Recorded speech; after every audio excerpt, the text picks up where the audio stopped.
Olá, sejam bem-vindos. Nós estamos hoje estreando o nosso podcast Somos Mais, um podcast onde eu vou conversar com pessoas interessantes, inteligentes da nossa cidade e da região.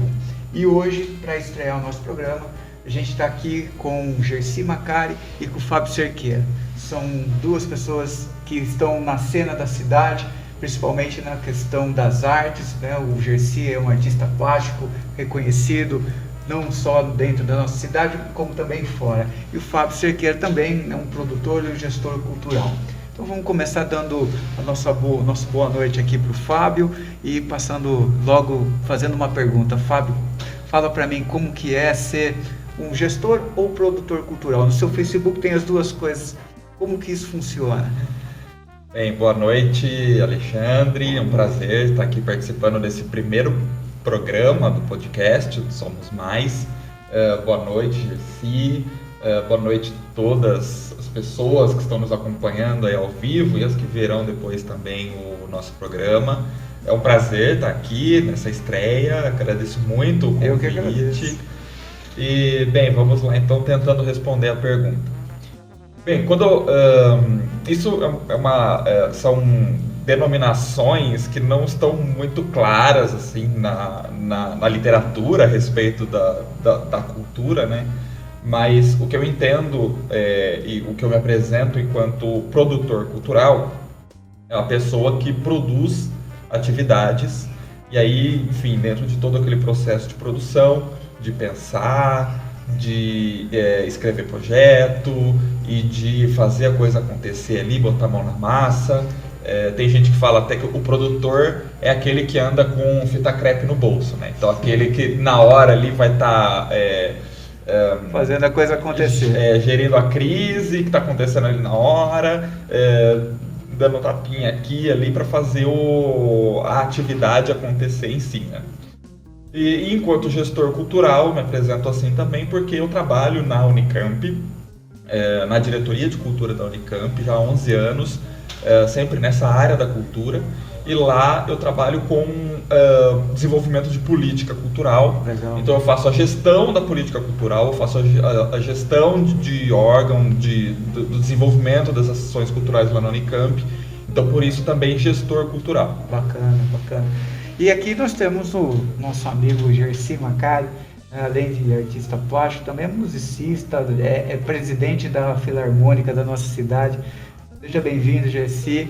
Agradeço estar presente e também queria que você primeiro explicasse para o pessoal, né, o convite que eu te fiz e suas obras, por que elas estão expostas aqui, como que vai funcionar essa parceria que a gente está começando. Boa noite. Boa noite, Alexandre. Boa noite, Fábio. Boa noite à equipe aqui presente que nos dirige. Boa noite aos que estão nos acompanhando aqui. Quando o Alexandre me fez o convite para, digamos, fazer a curadoria das paredes desse estúdio, né?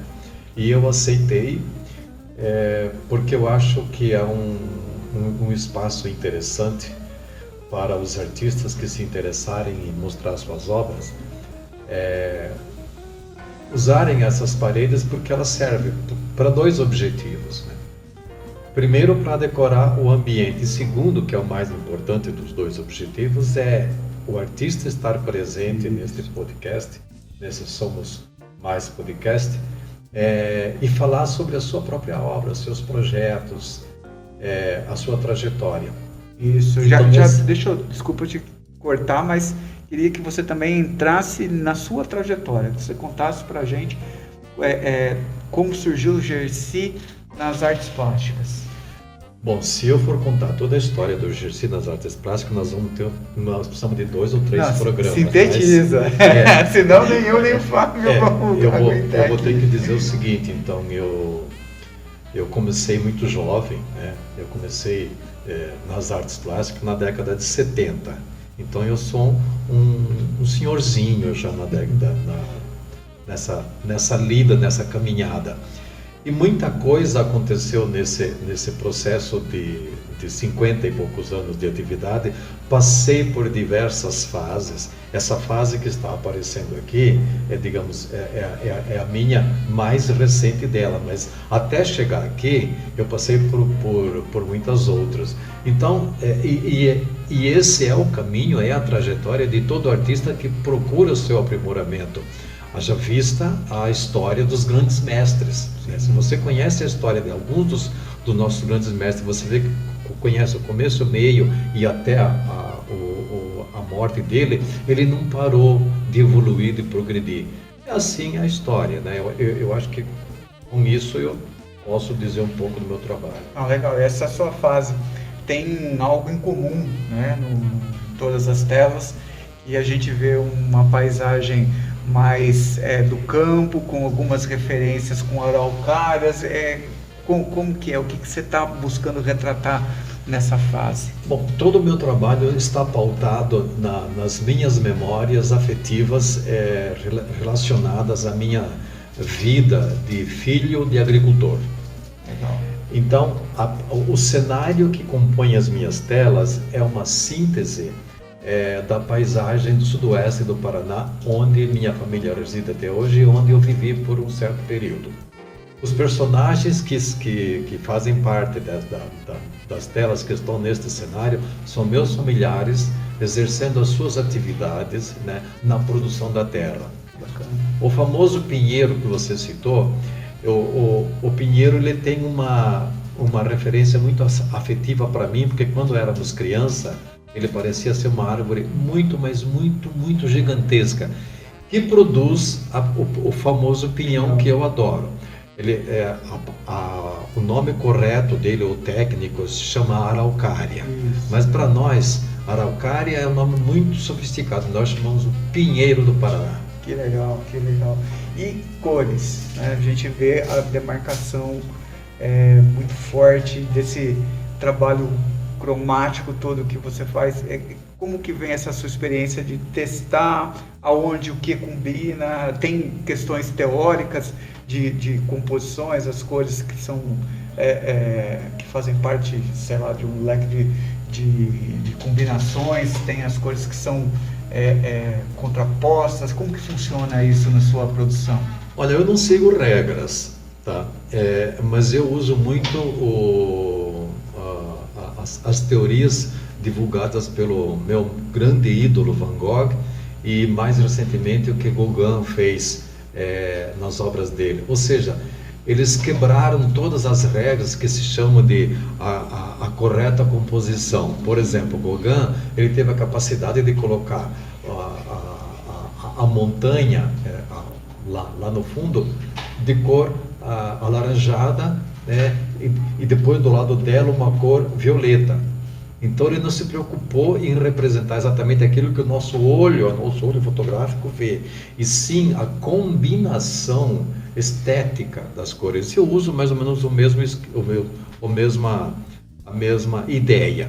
Essas cores que são vistas aqui nas telas, né, esse multicolorido, também é uma síntese que eu utilizo nas minhas observações andando pelo campo, tá certo? Se você anda pela roça, você percebe que essas cores eu só extrapolei, eu só dei um enfoque maior, mas elas existem todas lá. Então, regras foram criadas assim, mas nós as quebramos todas. Sim, esse é o espírito do artista, né? Se fosse todo mundo seguindo regra, não teríamos essa diversidade toda que existe. Fábio, você falou que trabalha com a questão de políticas públicas na área cultural. A gente sabe que você foi presidente aqui do Conselho Municipal de Cultura. Conta para nós aí como foi essa experiência e principalmente durante o período da pandemia, né, com a Lei Aldir Blanc. Como que foi essa sua trajetória? Nossa, foi uma experiência assim bastante... foi um período bastante movimentado, né?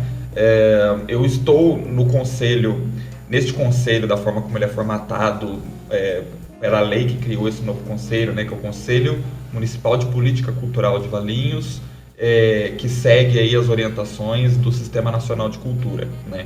Ele foi criado nesse formato em 2016. Já existia outros conselhos de cultura Sim. na cidade desde a década de 70, quando o Jersey chegou aqui em Valinhos, já existiam conselhos. 70, depois em 2006, 2007, eu mesmo fui membro do Conselho de Cultura já lá atrás, mas são formatos diferentes do que tem hoje. Isso. E aí, desde 2016, então, na primeira composição deste conselho nesse formato, eu fui eleito conselheiro e fiquei durante 5 anos. Foram 2 mandatos. E no final do segundo mandato, eu assumi como presidente.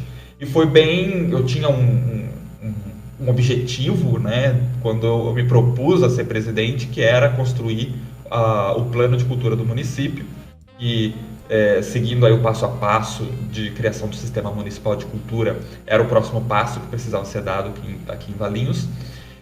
Só que foi bem no período da pandemia e que tinha acabado de ser aprovada a Lei Aldir Blanc, a primeira Lei Aldir Blanc. E então o foco de trabalho do Conselho foi todo na aplicação da Lei Aldir Blanc. E foi um processo muito novo aqui em Valinhos, porque não tinha o hábito de criação de editais na área da cultura. Sim. Então isso foi construído muito do zero e o secretário da Cultura na época ele depositou total confiança em mim.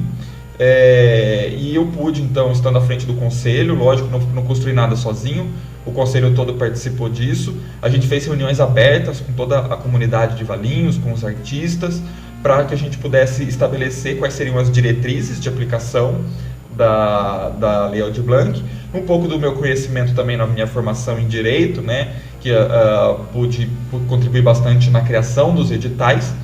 E foi uma experiência, assim, foi bastante puxada, trabalhando até madrugada praticamente todos os dias, final de semana direto, mas foi muito interessante, assim, até na minha formação, em entender muito esse processo, entender mais esse processo público da gestão da cultura municipal, né? Eu conheço bastante na universidade, no município tem algumas coisas diferentes.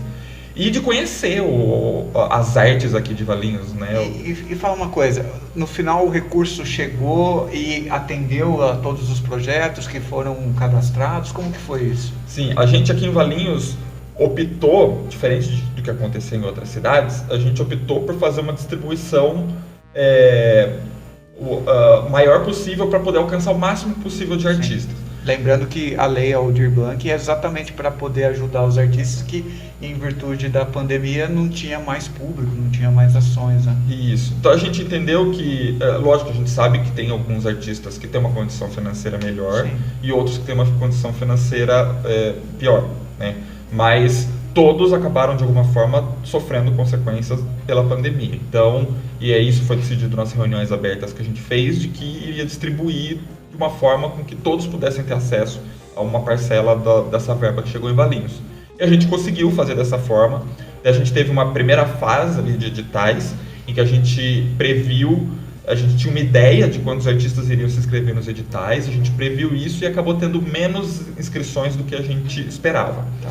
Então aí a gente, depois, a nova gestão do conselho já tinha saído, a Patrícia Espadácia, que estava à frente, abriu uma segunda leva de editais e aí a gente conseguiu distribuir toda a verba que chegou aqui em Valinhos, que foi em torno de R$880 mil. Né? Bom. Imagina, a Secretaria da Cultura de Valinhos nunca tinha tido acesso a uma verba dessa. Não, né? detalhe, né? O orçamento da Secretaria é um pouco mais do que isso, e isso daí é exclusivo para utilização em projetos culturais dentro da cidade. É uma injeção de recurso no sistema todo muito grande. Né? Isso. E agora, enfim, o Conselho está começando a trabalhar na aplicação da Lei Paulo Gustavo, que a verba deve chegar ainda esse ano, e da Lei Aldir Blanc 2, que vai ser para os próximos 5 anos, que vai ter verba aí no orçamento para utilizar em projetos de cultura, e que, enfim, editais e projetos e coisas que têm que ser pensadas aí. Isso acaba alavancando, né? Ajuda muito o desenvolvimento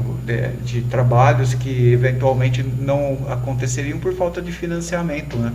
E o papel do poder público é esse também, é ajudar a fomentar, porque a cultura, ela também é um mercado, né? A gente tem um segmento todo que gera empregos, gera uma série de coisas e que pode ajudar no desenvolvimento econômico também. Bem interessante isso. Eu só lamento que a gente ainda não tenha o plano de cultura, que acabou ficando em segundo plano por causa da pandemia, né? Que chega a coisa, porque o plano de cultura ele já daria o direcionamento do que deve ser feito com essa verba que vai chegar, né? Porque o plano de cultura é construído em conjunto, inclusive está agendado para acontecer a conferência, a 4ª Conferência Municipal de Cultura, de 2 a 4 de setembro, para discutir as diretrizes para a criação do plano municipal. E é isso, uma construção coletiva em que todo mundo tem a oportunidade de falar, o que eu espero da cultura de Valinhos é isso, a prioridade eu acho que deve ser essa. E aí, quando chega uma verba dessa, a gente já sabe aonde aplicar. Né? Isso aí. Aí, pessoal da área de cultura, tá aí a chamada de setembro, que dia? De 2 a 4. De 2 a 4, vão participar, porque é importante ter um plano construído pela comunidade, por todos que transitam aí na área cultural, para que seja o mais democrático e acessível possível. Agora, Gercy, deixa eu te perguntar, há 3 semanas atrás, vocês, enquanto Filarmônica, também fizeram uma apresentação referente a algum projeto que vocês já tinham, e as apresentações aconteceram lá no Paraná. Conta pra gente como que foi isso. Bom, essa conversa começou no final de 2019, uma parceria que eu tenho com uma escola de música chamada Sonata, lá de Francisco Beltrão, a mais importante cidade do estado do Paraná. Isso é a mais importante. Tá certo. E então surgiu a ideia de a orquestra fazer um concerto unindo as principais bandas de rock de Francisco Beltrão. Que legal. Eu nem sabia que tinha banda de rock lá, eu fiquei descobrindo. A rock tem todo lugar. Mas as bandas que eu descobri lá, depois caiu o queixo, tamanha era a qualidade. Que legal. Bom, a conversa começou em 2019, entrou a pandemia, segurou, enfim, e a gente realizou. E nesse meio tempo da pandemia, a gente conseguiu trazer, receber os áudios de cada banda mandou 4 músicas autorais, e nós aqui providenciamos os arranjos orquestrais. Bacana. Adaptar aquelas melodias executadas com um grupo de banda mesmo, né? Violão, contrabaixo, guitarra e tal, e mais a orquestra. Isto foi feito. Nós ensaiamos aqui e depois viajamos para lá e fizemos o juntamento, a banda com o intérprete, com a orquestra. Foi um trabalho sensacional. Aqui eu devo fazer um lembrete e um agradecimento, aproveitar para fazer um agradecimento especial, porque esse projeto aconteceu, mas também por conta do apoio fantástico que eu recebi da Secretaria da Cultura, né, através do nosso secretário, o Ricardo do Vale, que nos cedeu o ônibus para transportar os músicos, porque se eu não conseguisse o transporte, não haveria concerto, porque esse concerto ele foi bancado pela bilheteria que conseguiram lá e alguns aportes e alguns patrocinadores. Então a orquestra viajou não foi a orquestra inteira, mas foi assim, foi digamos, a parte principal da orquestra, porque o dinheiro não comportava tudo isso, tá certo? Nós somos com 33 integrantes, a orquestra hoje tem 45, nós somos com 33, e fizemos 2 concertos lá. Um concerto fechava o festival de inverno, promovido pela Escola de Música Sonata. E no dia seguinte fizemos então esse concerto juntando as bandas de rock. Para terem uma ideia, a gente divulgou pelas nossas redes sociais, tanto as minhas quanto as da orquestra, alguns vídeos, né, e algumas fotografias, para terem noção de como foi esse concerto do rock. Parecia um espetáculo da Broadway. Eu vi. Tamanha era a sofisticação e a beleza. Sim, eu vi os vídeos, vi as fotos, mas os vídeos principalmente primeiro mostra um teatro grande que comporta, né, 33 músicos, enfim. Eu vi uma questão de luzes também, que assim, você vê claramente que tem uma produção e tem uma estrutura que chama muita atenção. E aí eu fico pensando, o Valinhos poderia ter pelo menos alguma coisa assim, né? A gente está longe disso. Olha, só para colocar um pouco de açúcar na boca das pessoas, é o seguinte: Beltrão é uma cidade enorme, tem 95 mil habitantes, 96 mil. Quer dizer, menor que a nossa. Menor que a nossa. Porém, ela tem só 5 teatros. Caramba! Só tem 5. 4 deles, eles consideram teatros pequenos, né? Aí eu pequenos perguntei, quantas pessoas? 400 assentos. Os menores têm 400 assentos. Exatamente. Meu Então Deus, dá para comparar com o que nós temos aqui ou não? Valinhos. E aquele teatro onde aconteceu o famoso concerto tem só 1.800 lugares. Caramba. É o teatro comparável ao Teatro de Paulínia aqui. Sim. Acho que nem o teatro aqui de Campinas tem isso. O Castro Mendes? Não tem. Meu Deus. Bom, assim, põe pra gente pensar, uma cidade de quanto? 96 mil habitantes. 96 mil habitantes. 4 teatros de 400 lugares e um para 1.800. Exatamente. Nós estamos aqui vivendo do auditório municipal com o quê? 300 lugares? 350. Quando muito, né? É liberado para utilização. Estamos atrasados no tempo. Mas enfim, vamos falar de coisa boa aqui. vamos para frente. Gersi, como que foi fundar a Filarmônica? Como que surgiu essa ideia? O Estatuto da Orquestra Filarmônica foi criado em 1997 e durante um certo período ele ficou em stand-by, né? Não sei quais foram as razões. Em 2003 eu voltei a estudar violino que eu tinha parado.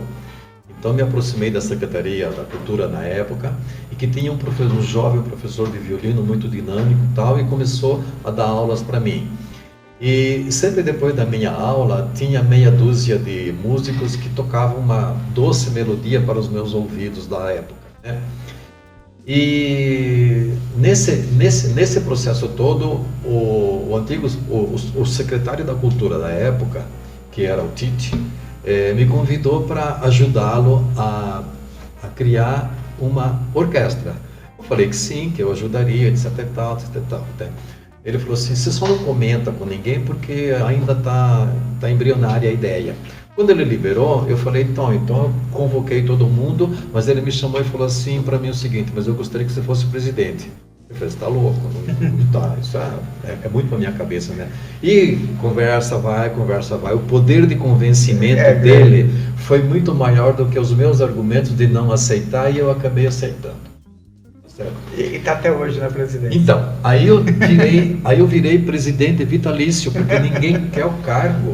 Eu sei bem como funcionam essas coisas. Ninguém quer o cargo. Eu quero entregar o cargo, mas ninguém quer. Bom, então, a orquestra inaugurou, fez o seu primeiro concerto em 21, 22 de setembro de 2004. Tá certo? Comemos um pão que o diabo amassou de lá para cá. Tá certo? No momento a gente não tinha espaço para ensaiar, então corre para um lado, corre para o outro. E quando eu cheguei em 2008, nós tivemos um significativo e gigantesco aporte financeiro da Eaton, através de uma pessoa conhecida lá, que hoje está na Alemanha. Naquele momento, a gente estava com 12, 13 integrantes, e eu passei, em 30 dias, passei para 28, 29, quase 30, porque tinha dinheiro, era fácil chamar. Muito bem, aquele dinheiro durou um tempo, e depois ele acabou. E aí nós ficamos de novo na Rua da Amargura. Porém, tinha criado já um certo prestígio, né? Então os músicos vinham, porque o ambiente da orquestra foi, e será sempre um ambiente familiar. Legal. Tá? Então, quando a gente se viu na Rua da Amargura sem ter espaço e a orquestra já grande para poder fazer ensaio, eu recebo o convite para usar as dependências da APAI. onde nós estamos até hoje, usando como é que chama o espaço lá? O auditório. O auditório da APAI. Então, a gente usa aquela estrutura que é maravilhosa, tá certo? E nós estamos até hoje. Então, hoje estamos numa situação um pouco mais confortável, porque eu consegui ao longo do tempo, né? Devo dizer que por diversas vezes eu desisti, eu quis desistir. E teve um momento que eu estava disposto a chutar o pau da barraca e falar assim, eu não quero mais, porque eu não aguento mais. Foi quando o Fábio chegou e falou para mim assim, não desiste que eu vou te ajudar. Exato. Então teve um momento em que, foram vários anos, que quem carregava o piano e fazia tudo era Fábio e eu. E hoje? Não, hoje então eu consegui montar uma diretoria, né? Dividindo as funções, em que eu hoje exerço realmente a função de presidente. Exato. E não mais o carregador de piano só. Ainda carrego o piano, claro, né? Fábio e eu todo sábado levantamos muito cedo para deixar a estrutura pronta para os músicos chegarem e tocarem. Mas hoje a gente tem uma diretoria bem definida. Tem o maestro titular, tem o diretor de projetos, tem o diretor de comunicação, tem o diretor financeiro, tem o diretor artístico, sabe? Então, cada um tá bem, digamos, empenhado na sua função, e as coisas fluem muito bem nesse sentido. Temos uma vice-presidente bastante atuante, sabe? Que é a Márcia Palladini. Entendeu? Então, nesse momento eu posso dizer que a orquestra agora, ela tem ela veio para se estabelecer, para conseguir, sabe, se manter nessa trilha com bastante clareza do que ela quer, e os projetos começaram a ter uma cara um pouco diferente daquilo que a gente vinha fazendo, justamente porque a gente precisa formar público, aprovar os projetos, mas mais importante do que aprovar é captar o recurso. Sim. Que é a coisa mais difícil. A gente tem um projeto já captado e nós vamos começar fazendo o primeiro concerto desse projeto PROAC, agora no dia 18 de setembro. 18 de setembro, e aonde vai ser? Vai ser no Teatro Multiuso da Câmara Municipal. Tá. Nessa em Valinhos. São seis concertos desse projeto, e os outros 5 serão executados na região metropolitana. Tá. Então isso faz parte do projeto. Acho importante ressaltar que o Joyce falou do patrocínio que recebeu da Eaton e recebeu outros patrocínios depois, sempre via lei de incentivo à cultura, né? Lei Rouanet federal e o PROAC, que é do governo do estado de São Paulo. Esse último agora é do PROAC. Esse último foi do PROAC, está sendo do PROAC. Tá, legal.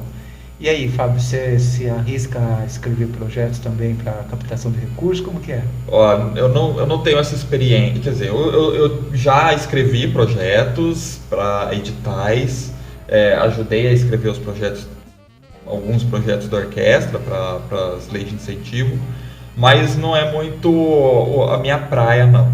O que eu gosto mesmo é de pesquisar e de articular e essa área mesmo das políticas culturais, né? E na orquestra eu desempenhei, eu acho que um papel importante na época como diretor administrativo para organizar administrativamente a documentação da orquestra. A gente fez uma revisão do estatuto para adaptar ao marco regulatório do terceiro setor, e essa parte assim burocrática, legal, né?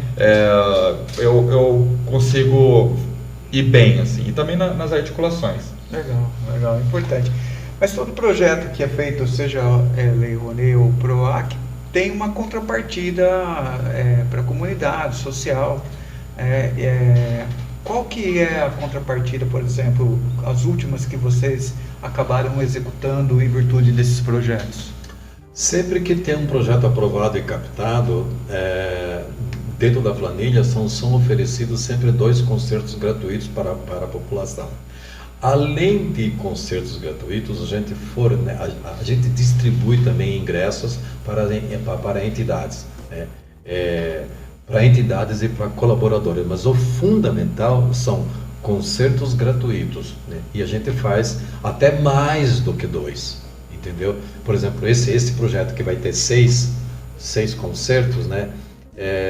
Não dá para para fornecer soldado, porque nós vamos tocar em diversas cidades da região. O público da orquestra está em Valinhos. A orquestra tem o seu público cativo, que ele gira em torno de 200, 250 pessoas que são constantes nos nossos concertos. Então, agora quando a gente vai tocar, por exemplo, eu não sei precisar, mas vamos tocar em Jundiaí, tá previsto, Vinhedo está previsto, não me lembro as outras cidades aqui, onde a orquestra ainda não é conhecida, não adianta fazer bilheteria. É mais difícil. É mais difícil, então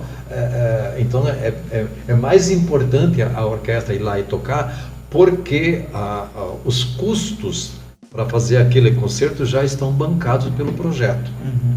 Então é isso, essa é a contrapartida. E aí vai permitindo pessoas terem acesso à orquestra, conhecerem, ouvirem a música erudita, música clássica, né? E sair um pouquinho ainda da música popular, sem nenhum tipo de preconceito, mas a gente tem um campo popular, tem um campo erudito. Eu acho que conhecer um pouco de cada um deles é bem interessante para o crescimento pessoal das pessoas, né? Se bem que esse concerto aprovado, esse projeto aprovado pelo PROAC, que a gente vai começar a executar, ele se chama Compositores Paulistas.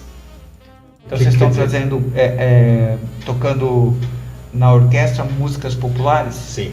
Legal, está fazendo essa mescla. E compositores paulistas, a gente viajou por todos os gêneros musicais e dando um enfoque muito importante na música caipira, música raiz.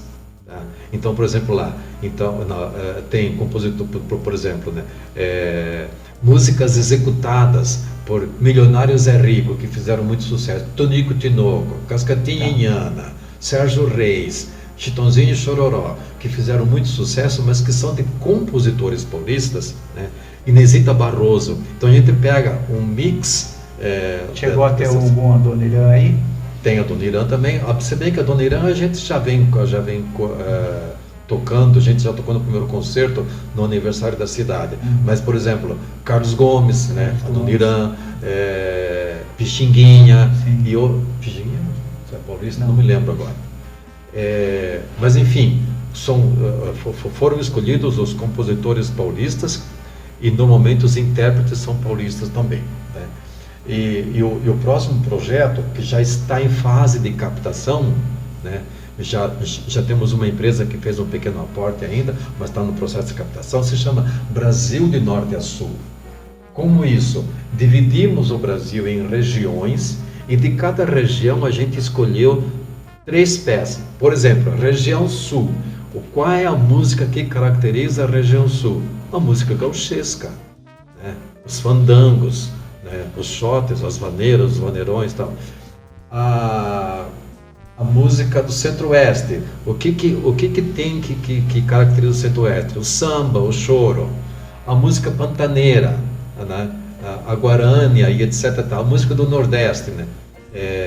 O axé e outras tantas. Então, esse projeto, Brasil de Norte a Sul, a gente vai pegar um gênero musical de cada região dessas e fazer os nossos concertos. Isso foge muito daquela coisa muito erudita, né? Muito que as pessoas têm um certo preconceito porque acham que música de orquestra, música clássica é muito chata para ouvir.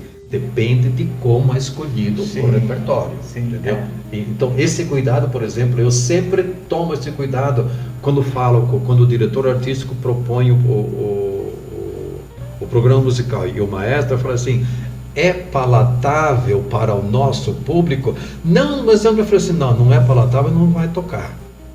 Eu preciso começar a formar público. Como que eu formo um público? Colocando uma música que se comunica diretamente com ele, depois que ele veio para a orquestra, está acostumado, viu que é bom, eu posso incrementar com uma coisa um pouco mais erudita e fazê-lo entender, não é simplesmente tocar. Por isso se chamam sempre concertos didáticos, onde o maestro tem por dever de ofício explicar o que é que está acontecendo naquela música, porque ela foi feita e que contexto foi composta, o que ela significa, como que ela versa sobre isso, entendeu? Porque daí você ouve diferente. Sim, tudo passa a fazer sentido, né? Porque se você não tem uma experiência anterior, não tem uma formação, isso é um grande defeito nosso, né? Enquanto a educação não inserir a música desde lá de trás, né? Eu mesmo tive aula de música na escola, agora tem, veio para o currículo, mas nem todas as escolas oferecem e muito menos acabam trabalhando essa questão de passar por todos os, vamos falar assim, seja música popular, música erudita, clássica, enfim, o rock and roll e assim por diante. É uma deficiência que a gente tem na formação enquanto cidadão mesmo, né? Acho que poderia avançar.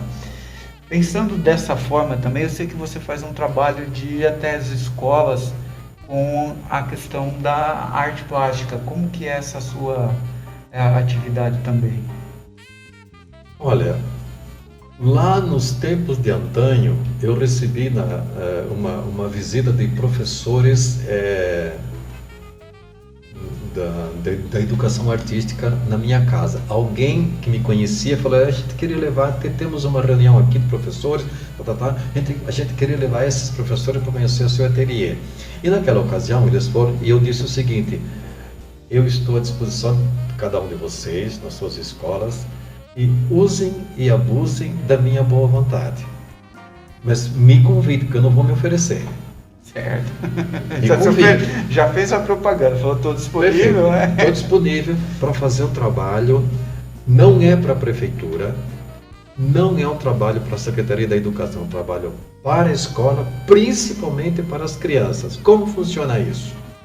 A escola que se interessa, ou o professor que se interessa, me convidando, eu vou lá, bato um papo tal, e digo qual é a ideia que eu tenho.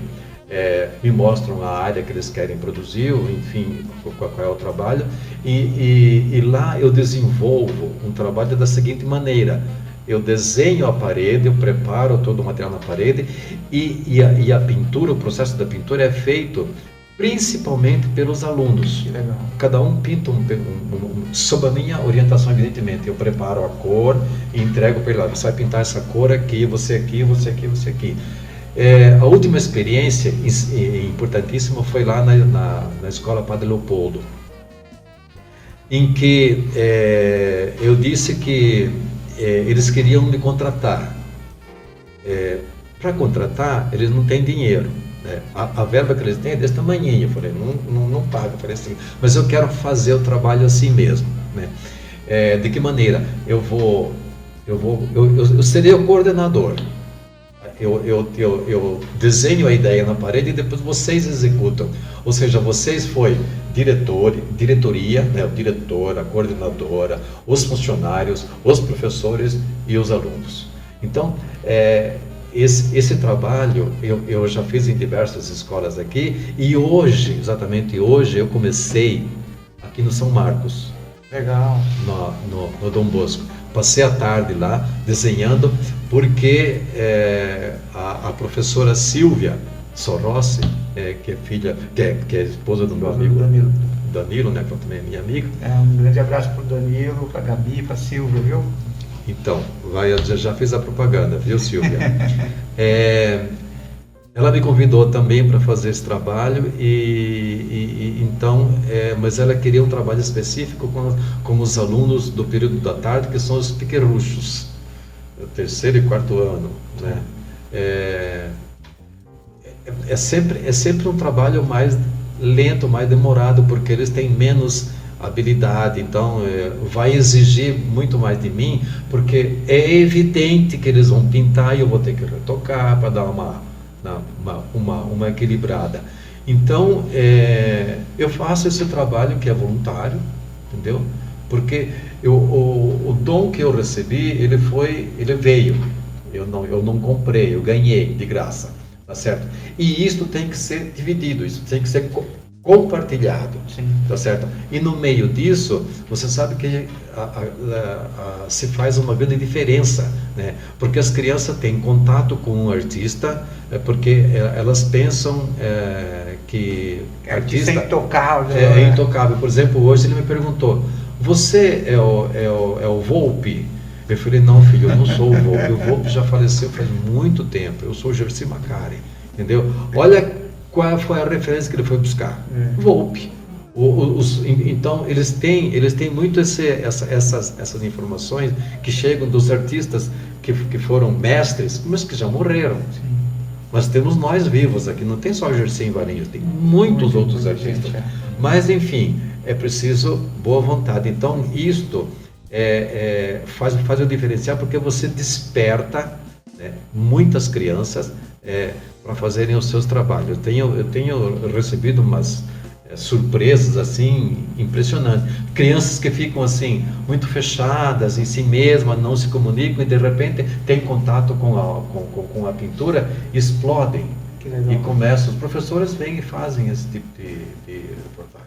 Isso é bem bacana. Aliás, todo mundo está ouvindo, trabalho voluntário do Gercém, professores, diretores de escola, ele está esperando o convite. Tem muitos artistas de Valinhos, não só nas artes plásticas, mas em diversos segmentos das artes, que estão dispostos a fazer esse trabalho em escola de forma voluntária, principalmente nas escolas públicas, né?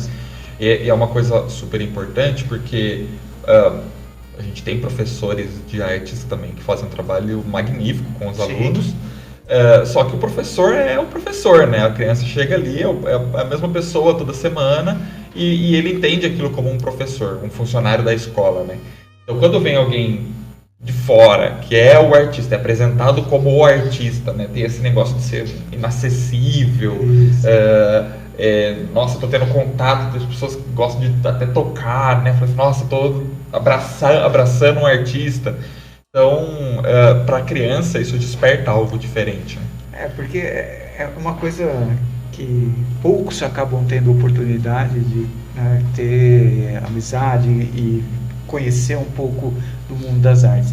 Esse trabalho, por mais inicial e a princípio, vamos falar assim, simples, né, dentro de todo o trabalho que um artista desenvolve, mas ele vai acender uma chamazinha aí em um e o outro, e vai dar a oportunidade de todo mundo de ter um primeiro acesso ao mundo das artes, né? Para entender que tem muito mais do que aquilo que é uma simples aula de educação artística. Não que ela seja simples, mas ela é metódica, ela tem toda uma linha pedagógica construída, enquanto que o artista é a liberdade, é a criação, é aquela coisa que te permite sair da caixinha, e para a criança isso é fundamental. Sim. Acho que é uma experiência bem bacana, e te parabenizo por esse trabalho todo que você vem realizando já faz um tempo. Eu virei músico e artista porque lá na escola primária eu tinha na grade escolar.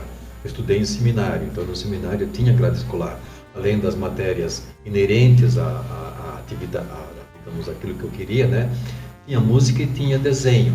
E aquilo, como eu tinha essa tendência, mas eu não sabia, porque afinal de contas eu sou filho de agricultores, o agricultor sabe manejar uma enxada, um machado, uma foice, martelo, arar a terra, plantar, colheita, tá. Esse era o meu mundo. Quando eu saí daquilo e entrei para o seminário, era um outro mundo. Então, por isso que eu tive acesso à música, eu tive acesso à pintura, e aquilo despertou essa semente que estava dentro de mim. Por isso, hoje, eu gerencio a orquestra, porque é pura paixão. Claro que eu quero entregar um cargo, mas enquanto ninguém quer, eu continuo vitalício e tal, né? E a pintura, né? Além de fazer o meu trabalho, é importantíssimo compartilhar com essas crianças. Sim. E tem uma outra coisa, além das crianças, você também está compartilhando lá com o seu bairro, né? Eu fiquei muito feliz quando eu vi que você remodelou praticamente todo o seu ateliê e fez um mural vivo, uma obra de arte viva, e isso passa a ser um ponto de referência no bairro, né? Agora o bairro fica ali perto da casa do Gercém, como que é isso? Isso era um sonho nosso, né? Tanto meu quanto do Fábio, né? Fábio moramos na mesma casa. Fizemos a reforma da casa durante o processo da pandemia. O projeto já tinha sido pronto, tal, e a gente começou a reforma, decretou, e veio a pandemia. E não tinha como parar, continuamos, né? Depois que ficou tudo pronto, eu falei assim, não, eu quero transformar essa minha casa num ponto de referência. justamente para quê? Para mostrar para as pessoas, de uma maneira em geral, que um muro pintado, né, tem outro aspecto, dá uma outra visibilidade. Os vizinhos não cansam de falar, né, que eles estão privilegiados porque todo dia eles têm uma obra para admirar, né? E aquela obra foi executada, claro. O Fábio foi muito preciso na discussão da composição. Fábio também participa do processo criativo do Pitaco.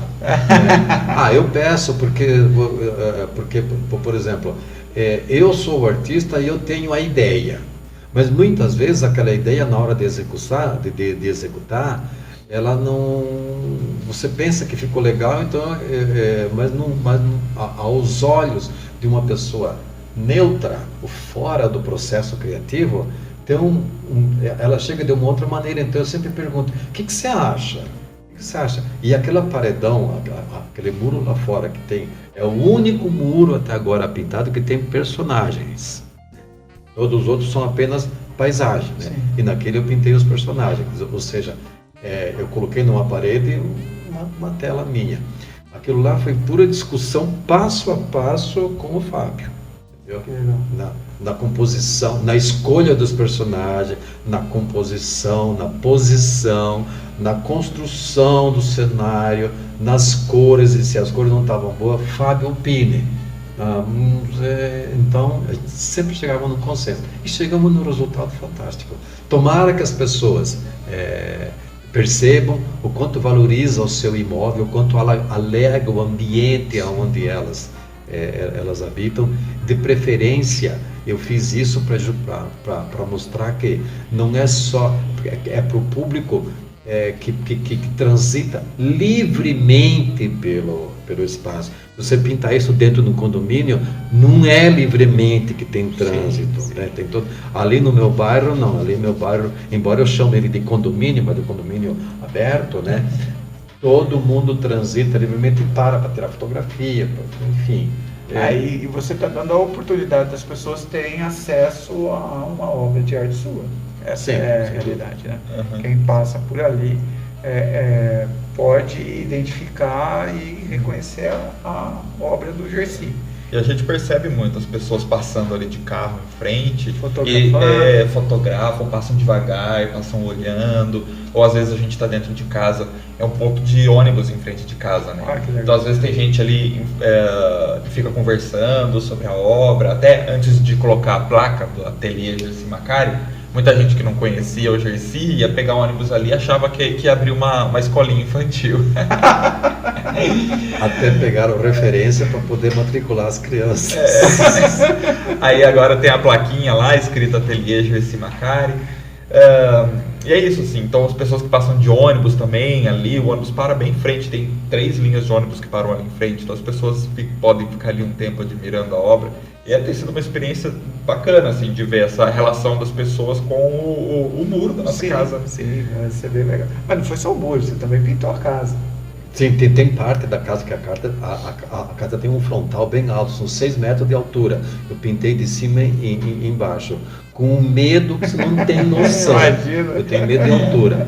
Mas foi sob andaime, não foi na cadeirinha. Não, foi só com andaime. O meu assistente nesse aspecto foi o meu pedreiro, o José, não lembro sobre o nome dele. Eu falei com a estrita colaboração dele, então ele preparou um andaime firme, tá? Porque eu tenho medo de altura, você não tem noção, né? Mas consegui fazer, né? Foi o grande desafio da minha vida, pintar aquele paredão com 6 metros de altura num andaime. E Gercy quebrando barreiras, passando por cima do medo. A arte fala mais alto. A ideia que a gente tentou dar ali na casa é que fosse uma casa até menor do que ela é, então tem uma parte da casa que ela é só pintada de azul mesmo, um azul com um tom de violeta, que as pessoas também todos comentam, nossa, que cor maravilhosa. E dentro de uma paisagem, que é essa paisagem que vocês estão vendo nos quadros aqui, né? Então, dependendo do lugar de fora da casa onde você olha, então tem esse muro da frente que tem os personagens ali, tem a casa e tem uma parte que tem pintado um céu, né? Então parece mesmo que a casa está dentro daquele ambiente do campo, com araucária e com as pessoas trabalhando ali na roça, bem bacana. Legal. O azul que ele se refere é o azul cobalto, tá? É um pouco mais escuro do que aquele que você costuma comprar nas bisnagas de tinta por ali, mas é o azul cobalto, e que ele dá um contraste de cores, né, assim, fantástico, né? A gente escolheu a dedo as cores utilizadas na pintura da casa, né? Tanto interna quanto externamente. A casa interna, ela, na sua maioria é branca, mas tem paredes específicas em cada ambiente com cores diferentes. Bom, aí já é a ideia do Fábio. O Fábio que é o expert em decoração de casa. Bacana. Sabe que você falando de casa, de cor de parede, quando eu projetei a minha casa, principalmente a segunda fase, né, que foi a ampliação para ela chegar do jeito que ela está, eu tive uma ideia de ter uma parede roxa. Só que essa parede ela sai lá de fora do muro e vai para dentro da casa e atravessa. Então é a parede da lateral quando você olha esquerda. E aí eu tinha a sala de pé direito alto, foi quando você tinha conversado comigo, falou, eu fui lá na PAI e vi a Santa Ceia, o quadricetinho, acho que praticamente o tamanho desse estão aqui, né? Um traço cubista, né? Uma composição muito bacana, e eu gostei. Você falou, vou te dar um. Eu falei, nossa, que bacana, né? Eu fiquei feliz pra caramba. E aí, eu tenho a parede e tal, que é exatamente da minha sala de jantar. Lembro que você veio, tal, foi até nesse espaço aqui, nesse escritório, e apresentou o projeto. Só que a tela tem quanto tem? 1,5 metro por quanto? É grande pra caramba. É 1,5 por 1, eu acho que é. É gigante, ocupou assim a parede toda, e a parede roxa e as cores saltando. Ficou muito bacana. Aquilo foi um outro desafio, né? Porque eu não tinha até então pintado uma tela com aquele tamanho de número de personagens grande. Se não me engano, é 1,5 por 1. 1,5, né? Isso, que é uma Santa Ceia, né? 1,5 por 1, né? Então, foi um belo trabalho, sim. Foi. Eu posso dizer, porque está na minha casa. Assim, presente maravilhoso. Aliás, eu fiz canecas daquela tela, vendi todas. Também aquilo rapidinho. É maravilhosa. Aquela tela, assim, estou fazendo propaganda, mas está na minha casa. Se não for a melhor, uma das melhores telas que o Gersi já pintou. Muito, muito legal mesmo. Preciso até ver uma hora de bater uma foto e botar no Facebook ali para o pessoal ficar meio que com dorzinha de cotovelo. Mas assim, tô te devendo os dois, né, uma visita lá, porque você me prometeu entregar alguma coisa da tela, uma pizzada o certificado de autenticidade, de originalidade. Como você não marcou a pizza. Mas entrou a pandemia e eu fiquei nessa dívida. Mas assim, já tô deixando claro aqui, nós vamos marcar essa pizza aí pro próximo mês. Deixa estar acabado esse. Tá registrado. Registrado. E aí depois a gente faz uma selfie. Ao vivo não tem como apagar. Não tem. E o detalhe, eu venho me aprimorando. Fazendo massa com pizza. Opa! Tô deixando ela fininha e crocante, porque eu faço no forno, né? No forninho de casa. Tá. Tô ficando um pouquinho melhor. Eu aproveitei nesse período que saímos da pandemia. O Rafa, meu cunhado, foi para casa lá, falei, vamos fazer aqui, e assim ficou bom. E assim, temos que tirar a prova dos 9 com um vinhozinho tinto ali, vai ficar legal. Deixa. Eu não tenho dúvida. Próximo mês aí a gente já vai fazer isso. Muito bom. E Fábio, fala uma coisa para mim.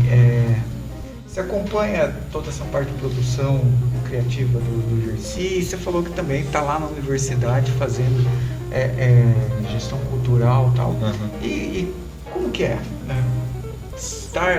Fazer a parte de gestão da política pública na área da cultura e também dar os pitacos, como você disse, na parte produtiva aí de criação do Gersi?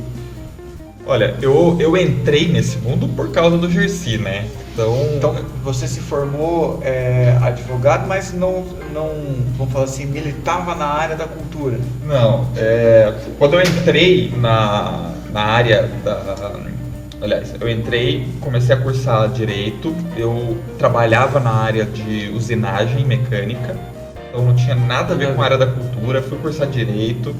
E no meio tempo, enquanto eu estava cursando Direito, eu entrei na Unicamp, passei no concurso público e caí para trabalhar na Coordenadoria de Desenvolvimento Cultural da Unicamp, que era um órgão que existia na época, já nem existe mais esse órgão, hoje se transformou numa Diretoria de Cultura, mas na época tinha esse nome, só que eu trabalhava... era isso? Foi 2011.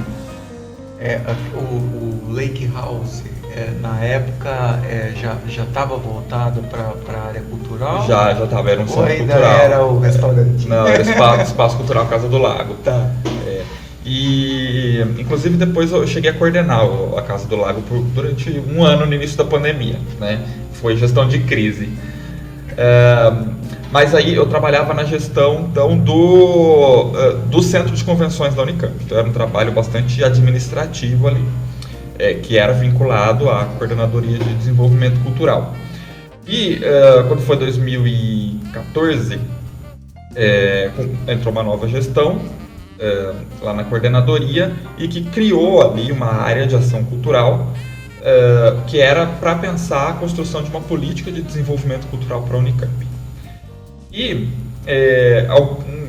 alguns meses antes eu já tinha começado a fazer curadoria de algumas exposições, a partir do conhecimento que eu comecei a ter de artes visuais, a partir do meu envolvimento com o Gersi, né?